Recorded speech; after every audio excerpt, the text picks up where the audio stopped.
السلام علیکم پیارے بچوں، آج ہم پہلا کلمہ پڑھنا سیکھیں گے۔ پہلا کلمہ کسے کہتے ہیں؟ پہلے میں آپ کو بتا دیتی ہوں۔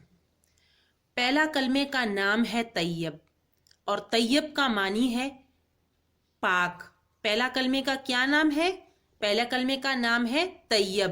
طیب کے کیا معنی ہے؟ پاک۔ اور اسے کیسے پڑھتے ہیں؟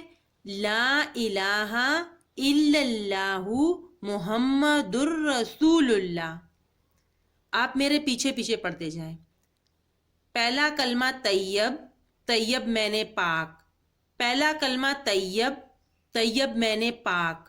لا الہ، لا الہ، لا الہ الا اللہ، الا اللہ، الا اللہ محمد رسول اللہ، محمد رسول اللہ، محمد رسول اللہ۔ ایک دفعہ دوبارہ پڑھتے ہیں۔ پہلا کلمہ طیب، طیب میں نے پاک۔ لا الہ الا اللہ محمد رسول اللہ۔